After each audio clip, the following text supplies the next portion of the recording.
வணக்கம். 10ஆம் வகுப்பு மாணவர்களுக்கு தமிழ் 2ஆம் தாள் குறித்த ஆலோசனைகளை வழங்கவுள்ள சிறப்பு கற்க கசடர நிகழ்ச்சிக்கு உங்களை வரவேற்கிறோம். மாணவர்கள் பெரும்பாலும் தமிழ் என்றாலே பிழைகள் வரும் என்ற அச்சத்தோடு தேர்வை எதிர்கொள்வர். அதனை தவிர்ப்பதற்கான வழி என்ன? பாடத்தின் ஒவ்வொரு பகுதியிலும் உள்ள சந்தேகங்களுக்கு விளக்கங்கள், முழு மதிப்பெண் பெறுவதற்கான அறிவுரைகள் என அனைத்தையும் வழங்க நம்மோடு அரங்கத்தில் இணைந்திருக்கிறார் தமிழ் ஆசிரியரான திரு வரதராஜன். விளக்கங்களை பெற தொலைபேசி மூலம் தொடர்பு கொள்ளலாம். வணக்கம் திரு வரதராஜன். தற்போது மாணவர்களுடைய விடைத்தாளில் ஒரு தமிழ் ஆசிரியர்கள் எதிர்பார்க்கும் விஷயங்கள் என்னென்ன? தெளிவான கையெழுத்து தான் முதல்ல. விடைக்கேற்ற தெளிவான கையெழுத்து இருந்தால் முழு மதிப்பெண்ணு நாங்கள் சரியாக கொடுத்துருவோம். குழப்பம் இல்லாமல் இலக்கண பகுதி துணைப்பாட பகுதிங்கிறதால மாணவர்கள் அதிகப்படியாக தெரியாத கருத்துக்களை எழுதணும்னு முயற்சி செய்கிறாங்க. அது வேண்டாம். இலக்கண பகுதிக்கு தெளிவான விடைகள் இருந்தால் மட்டும்தான் முழு மதிப்பெண் தர முடியும். துணைப்பாடத்தில் இவர்களுடைய கதை எதுவும் எழுதாமல் துணைப்பாட கதைகளை எழுதினால் முழு மதிப்பெண் உண்டு. தமிழ்னால சில எழுத்து பிழைகள் வரலாம். இன்னும் கேர்லெஸ் மிஸ்டேக்ஸ் பல இடங்கள்ல நம்மள அறியாமலே நம்ம பண்ற ஒரு விஷயம். நீங்க அந்த விடைத்தாள்களை திருத்தும் போது எந்தெந்த இடங்கள்ல அதிகமான கேர்லெஸ் மிஸ்டேக்ஸ் மாணவர்கள் பண்றாங்க? மாணவர்கள் ஒரு மதிப்பெண்ணில் தான் அதிகமான மதிப்பெண்களை இழந்து விடுகிறார்கள் 2ஆம் தாளை பொறுத்தோடனே. ஏன்னா இலக்கண பகுதியில் கொஞ்சம் ஆழமாக வினாக்களும் வரும். அதற்காக மாணவர்கள் என்ன பண்ணுறாங்கன்னா, அச்சப்பட்டு தெரியாத விடைகளை எழுதிடுறாங்க. இல்லை அவசரப்பட்டு இந்த விடைதானோ அப்படின்னு சொல்லி தேர்ந்தெடுத்து எழுதிடுறாங்க. இதுவும் அலகிட்டு வாய்ப்பாடுன்னு ஒரு முறை இருக்குது. அந்த 5 மதிப்பெண் பெறுவதில் மாணவர்கள் கொஞ்சம் அவசரப்பட்டாங்கன்னா கூட 2 மதிப்பெண்களை இழக்க நேரிடும். பொறுமையாக சிந்திச்சு இலக்கணத்துக்கு என்ன விடை சரியாக எழுதணும் அப்படிங்கிறத கவனம் எடுத்து எழுத வேண்டும். மற்ற பகுதியெல்லாம் கதை பகுதிகள், அதை கொஞ்சம் பொறுமையாக அவங்க விளக்கத்தோடு எழுதலாம்.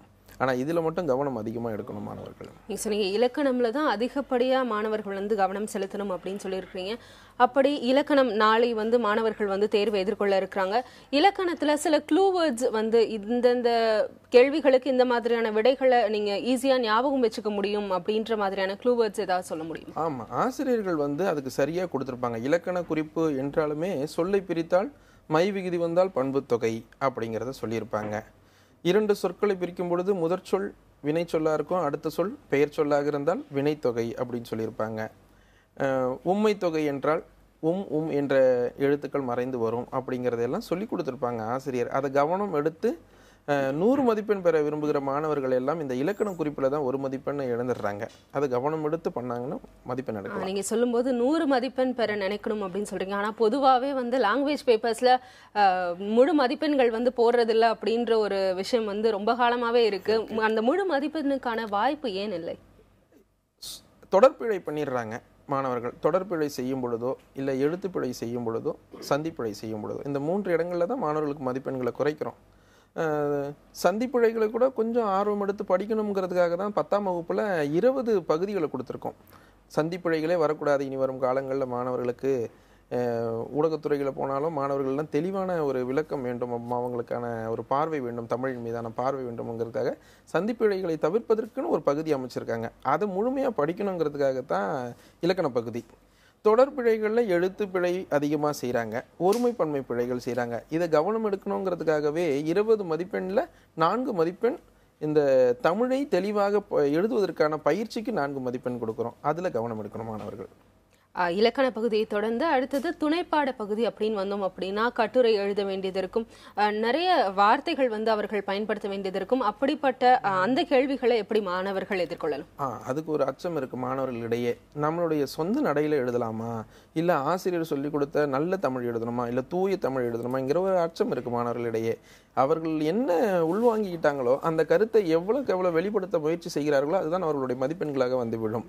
அதற்காக இதுக்கு எனக்கு தெரிஞ்ச இந்த வட்டார வழக்கு சொற்களில் தான் தெரியும் அப்படின்னாலும் மாணவர்களை விட எழுதலாம், தவறு இல்லை.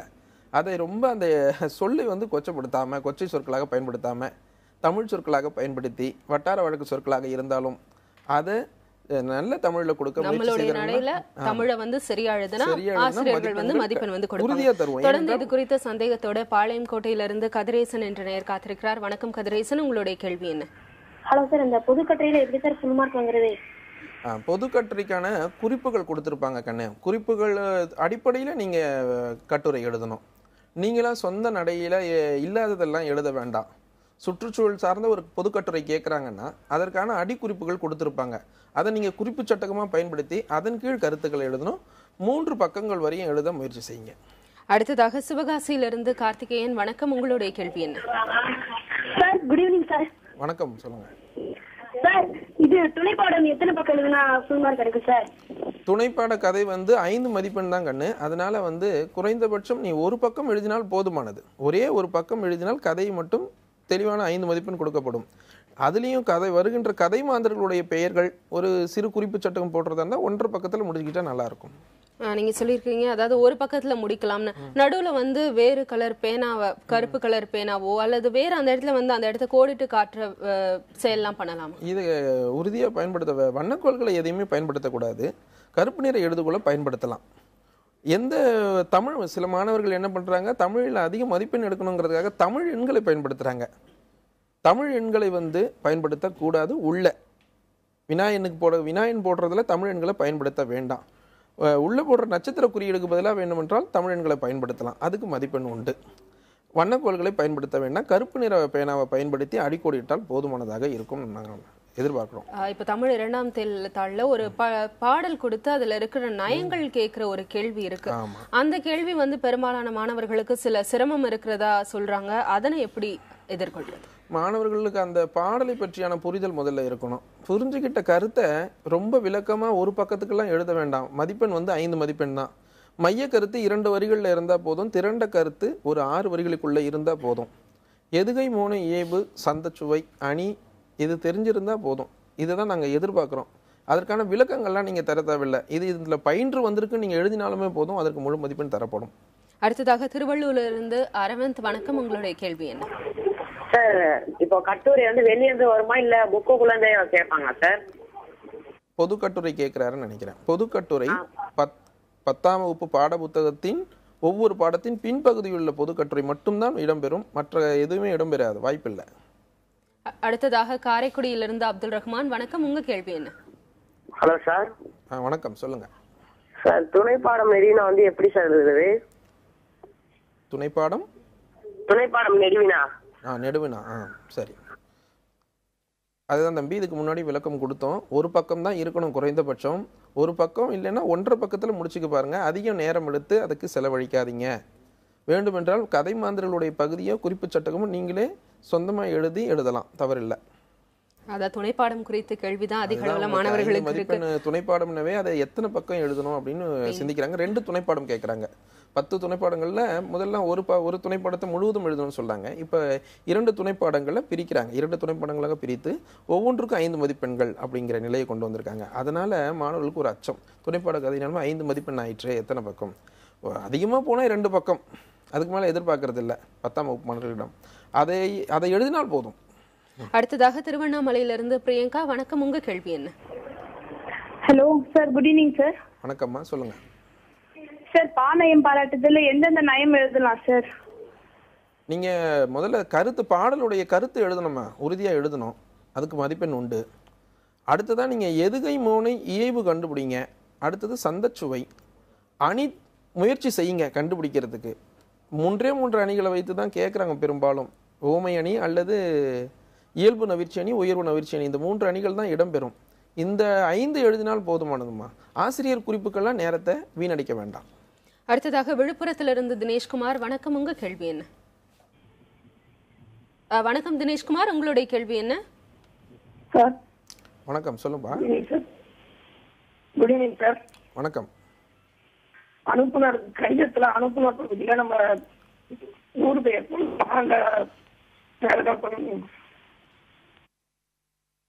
உங்களுடைய பெயரை தவிர்த்து உங்களுடைய ஊர் பெயரை பயன்படுத்தலாம்.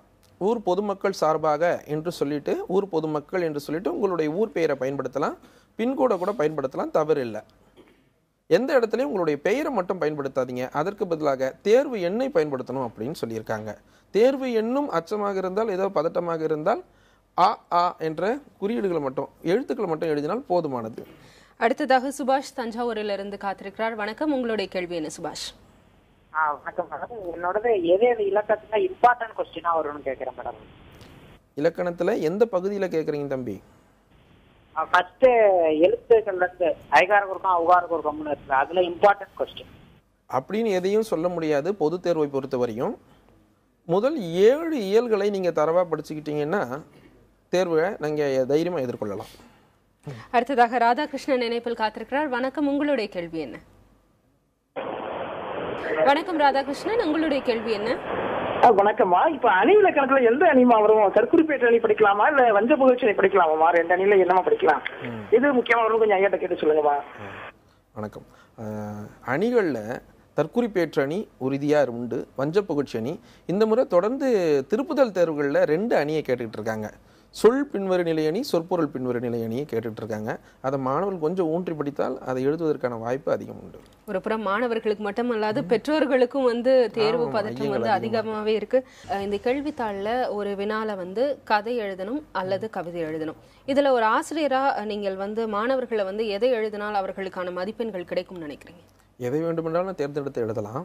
கதை எழுதினாலும் சரி, கவிதை எழுதினாலும் சரி, அது அவர்களுடைய சொந்த படைப்பாக இருந்தால் வரவேற்கிறோம், வேற ஒன்றும் இல்லை. பெரும்பாலும் கதையை தேர்ந்தெடுங்க, நேரத்தை அதிகமாக எடுத்துக்க வேண்டாம். 5 மதிப்பெண்ணுங்கிறதால ஒரு பக்கத்துக்குள்ளே நிறைவு செஞ்சுருங்க. கவிதையாக இருந்தால் 8 வரிகளுக்குள்ளே ஏற்கனவே பயிற்சி பெற்றிருந்தால் மட்டும் அந்த கவிதையை எழுத சொல்லி நாங்கள் கேட்டுக்கிறோம். எந்த காரணத்து கொண்டும் திரைப்பட பாடல்களில் வருகின்ற பாடல் கவிதைகளை எடுத்து எழுத வேண்டாம் அப்படின்னு சொல்லி மாணவர்களை கேட்டுக்கிறோம். நேர மேலாண்மை பற்றி நம்ம பேசியாக வேண்டிய விஷயம். நேரம், போதுமான நேரம் தமிழ் தேர்விற்காக வழங்கப்படுகிறதா? அந்த நேரத்தை மாணவர்கள் எப்படி பயன்படுத்திக்கணும்? பயிற்சி பெற்ற மாணவர்கள் சரியாக அதை பயன்படுத்தி எழுதிடுறாங்க. பயிற்சி பெறாத மாணவர்கள் இந்த தேர்வில், திருப்புதல் தேர்வுகளில் கூட சரியாக முயற்சி பண்ணாத மாணவர்கள் இந்த தேர்வு எழுதும்போது கட்டாயம் அது கொஞ்சம் கடினமாக தான் இருக்கும். கூடுமான வரையில் வேகமாக எழுத பயிற்சி செய்யுங்கள். எழுதி துணைப்பாடம், பொதுக்கட்டுரை, கடிதம் என்கின்ற பெரிய பகுதிகள் உங்களுக்கு ஒரு முன்னாடி நிற்கிறதால நீங்கள் உறுதியாக வேகமாக எழுதுகிற பயிற்சியை பெற்றுட்டீங்கன்னா அனைத்து விடைகளையும் நீங்கள் சரியாக எழுதலாம். கொஞ்சம் நீங்கள் அதில் சிந்திக்க வேண்டிய நேரத்தை எடுத்துக்கிட்டிங்கன்னா உங்களுக்கான நேர மேலாண்மை மிகவும் பெரிய சிக்கலாக ஏற்பட்டு போயிடும். நீங்கள் சொன்ன மாதிரி அந்த கடிதம் அதை எழுதுவது எப்படி முறையாக எழுதுனா எவ்வளவு மதிப்பெண்கள் கிடைக்கும்? முறையான பகுதிகள்னு ஒரு 7 பகுதிகளை பிரிச்சிருக்கோம். விடுனர், பெறுனர், பொருள் பகுதி, முக்கிய பகுதி. அடுத்ததாக இங்கனம், உரைமேல் முகவரி, நன்றி சொல்லணும். இத்தனையும் சரியாக இருந்தால் அந்த மாணவர்களுக்கு முழு மதிப்பெண் வழங்கிடுவோம். மாணவர்கள் அதில் தான் தடுமாறி போயிடுறாங்க. பொருள் எழுதுறதில்ல, நேரடியாக பகுதியை எழுதிடுறாங்க, என்ன சொல்ல வராங்கன்னு தெரியறதில்ல.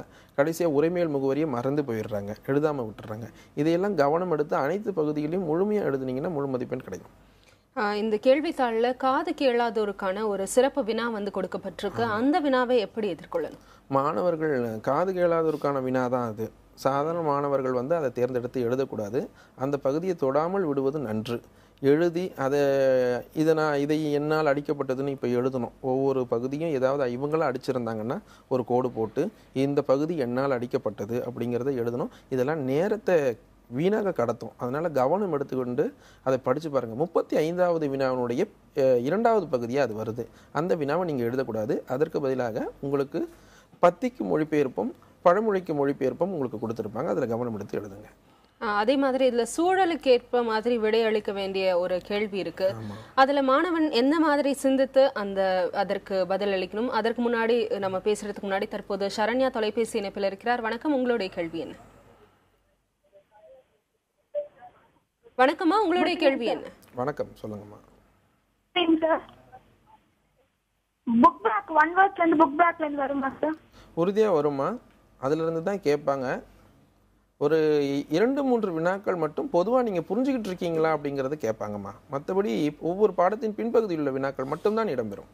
நம்பி படிக்கலாம். நம்ம ஏற்கனவே பேசின மாதிரி அந்த சூழலுக்கான அந்த கேள்விக்கு எப்படி பதிலளிப்போம்? சூழலுக்கான விடைகள் ஒவ்வொரு பகுதியாக கேட்குறாங்க. முடிவெடுக்கும் திறன் கேட்குறாங்க, உதவி செய்யும் திறன் கேட்குறாங்க. அடுத்தது இந்த நிலையில் நீ எவ்வாறு செயல்படுவாய், அந்த நேரத்திற்கான சமயோஜித புத்தியை பயன்படுத்தி எப்படி நீங்கள் விடை சொல்லுவீங்க அப்படிங்கிறதெல்லாம் கேட்குறாங்க. மாணவர்கள் ஒரு 2 முறை அதை வாசித்து பழகணும். எந்த விடை தர்றதா இருந்தாலும் அது நேர்மறையானதாக இருக்கணும், நல்ல விடையாக இருக்கணும். முடிவு எடுக்கின்ற திறமை உங்களிடம் சிறப்பாக அமைகிறது அப்படிங்கிற மாதிரி விடைகளை கொடுக்கணும்.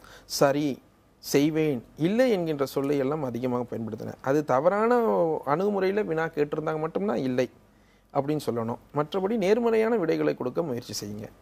இன்னொரு ஒரு முக்கியமான கேள்வி வந்து வங்கி படிவமோ அல்லது வேற ஏதோ ஒரு படிவத்தை கொடுத்து நிரப்ப சொல்றாங்க இல்லையா? அப்படி நிரப்பும் போது எப்படி எந்த அளவு கவனமா அதனை நிரப்பணும்? வங்கி படிவத்தை நிரப்பும் பொழுது பெயர்னு கொடுத்திருக்கிற இடத்துல உடனடியே எடுத்து பெயரை எழுதிடுறாங்க மாணவர்கள். அந்த பெயர் எழுதக்கூடாது. பெயருக்கு பதிலாக அங்க உங்களுடைய தேர்வு எண்ணை எழுதுங்க. இல்லை என்றாலும் பரவாயில்ல, ஆ என்கின்ற எழுத்து மட்டும் எழுதினால் போதுமானது. கீழே கையொப்பம்ங்கிற இடம் கொடுத்திருப்பாங்க, அந்த இடத்துலையும் உங்களுடைய பெயர் எழுதி விடாதீர்கள். அதற்கு பதிலாக தேர்வு எண்ணை எழுதுங்கள். அதில் கவனம் எடுக்கணும். மற்றபடி எல்லாமே ஆசிரியர்கள் முழுமையாக சொல்லி கொடுத்துருப்பாங்க.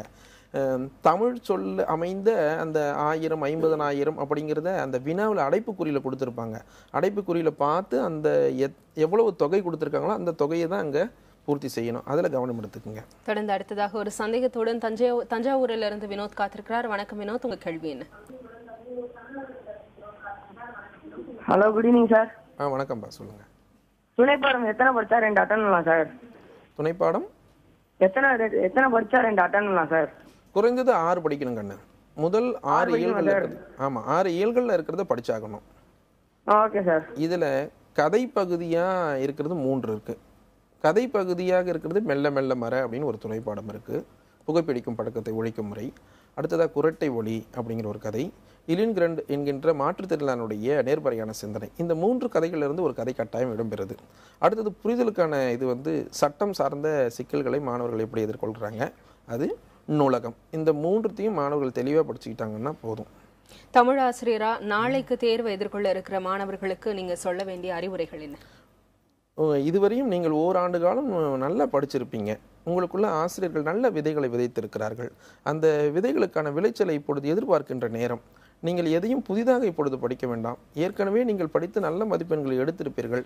எந்த ஒரு அச்சமும் இல்லாமல் 4 நாள் விடுமுறைக்கு பிறகு தேர்வு எழுதுகிறீர்கள்.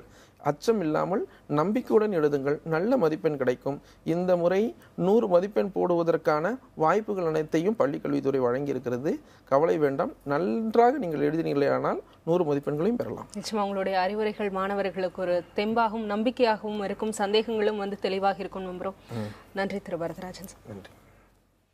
பயிற்சியும் முயற்சியும் இருந்தால் தமிழ் 2ஆம் தாள் மட்டுமல்ல அனைத்து பாடங்களிலும் விரும்பிய மதிப்பெண்மை பெற முடியும் என்பதை இந்நிகழ்ச்சிக்கு பிறகு மாணவர்கள் உணர்ந்திருப்பார்கள் என நம்புகிறோம். நிகழ்ச்சியின் மறு ஒளிபரப்பை மறுநாள் காலை 5:30 மணிக்கு பார்க்கலாம். இணையதளத்தில் பார்க்க விரும்புபவர்கள் www.pudiyatalamurai.tv என்ற முகவரியில் காட்சிகளை பார்க்க முடியும். உங்களது கருத்துக்களும் எங்களுக்கு முக்கியமானவை. கருத்துக்களை feedback@pudiyatalamurai.tv என்ற மின்னஞ்சலில் அனுப்பலாம். அண்மை செய்திகளுக்கு தொடர்ந்து பாருங்கள் புதிய தலைமுறை.